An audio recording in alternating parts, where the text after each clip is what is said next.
these signals may be coming from one of the rarest stars in the galaxy. This is an artist's impression of a white dwarf pulsar.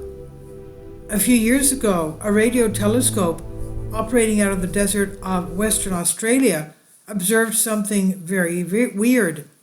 Just 4,000 light years from our Earth, something was emitting a bright radio signal like nothing we've ever seen before, flashing like a pulsar, but with a super long period between pulses and a super long pulse itself.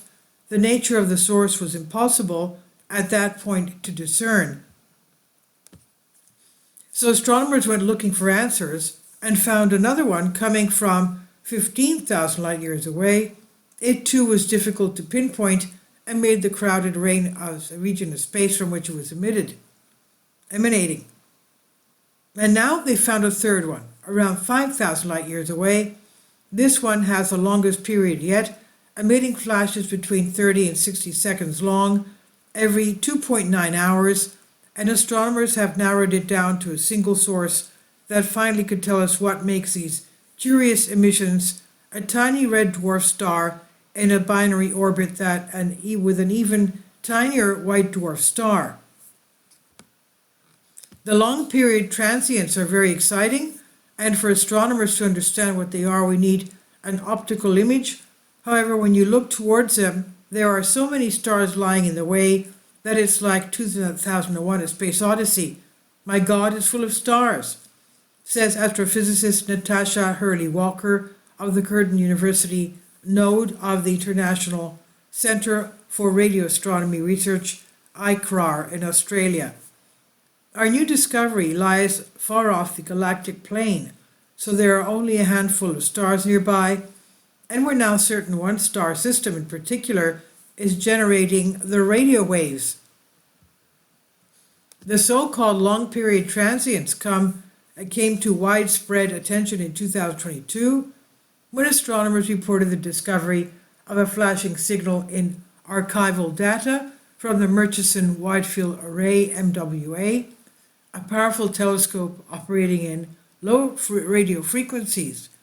It was called Gleam X and was recorded emitting radio waves for 30 to 60 seconds every 18.18 minutes up until March 2018 when it stopped. The second signal, reported in 2023, was discovered in follow-up MWA observations. In a different but still crowded part of the sky, something was found emitting 5-minute bursts of radio waves every 22 minutes. A look at archival data found it had been active since at least 1988. It was GPM J 183910. One type of star that emits pulsing signals is a type of neutron star called a pulsar, the collapsed core of a massive star that has gone supernova. Pulsars emit beams of radio waves as they spin so that they appear to flash as we watch them, but pulsar flashes are never that slow, occurring on timescales of seconds to milliseconds. The third signal, named Gleam X J070437, is very similar. It was found in MWA archival data too, emitting a signal lasting 30 to 60 seconds every 2.9 hours. But it's in a much less crowded region of space, the outskirts of the Milky Way in the southern constellation of Puppis. This meant the researchers had a better shot at identifying the precise source of the signals. They used the Meerkat Radio Telescope Array in South Africa to zoom in on the patch of sky from which the signal originated and found only one faint star that matched the location. An analysis of the star spectrum revealed its identity, an M-type red dwarf. And now red dwarfs are legions in the Milky Way. They constitute the most numerous category of stars in the galaxy. If a normal red dwarf could just spit out the long-period radio emissions we see from Gleam, then we'd probably be seeing a lot more of them doing it. This suggests that there's something unusual about Gleam X, something that is difficult to see. That something, the team thinks, is most likely a white dwarf, the collapsed remnant core of a dead sun.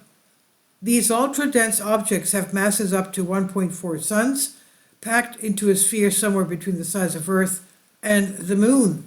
The M dwarfs are low-mass stars that have a mere fraction of the sun's mass and luminosity. They constitute 70% of the stars in the Milky Way. But not one of them is visible to the naked eye, Hurley Walker says. Our data suggests that it is in a binary with another object, which is likely to be a white dwarf, the stellar core of a dying sun, and together they power radio emission. And according to the team's calculations, the binary could consist of a red dwarf star around 0.3 times the mass of the sun and a white dwarf 0.8 times the mass of the sun. If the two are in close enough orbit, the white dwarf could be accreting material from the red dwarf. This process could result in constant beams of emission from the white dwarf's poles. We can't see the beams, but as they lash the red dwarf, they could be causing it to temporarily brighten, as seen in the binary system AR-Scorpii. The next step will be to conduct further observations in both radio and ultraviolet wavelengths to try to find direct evidence of the white dwarf. If confirmed, that would make Gleam-X a white dwarf pulsar, one of the rarest kind of stars in the Milky Way. This research was published in the astrophysical journal Letters. This is on Science Alert by Michelle Starr. Please leave your comments and thank you for your support. Finally, support my Patreon account. The daily posts are 5 videos daily, and they are totally different from what I have on my YouTube channel. Thank you so much for your support and that you find all my content so interesting. You'll find the Patreon account details in the description box below.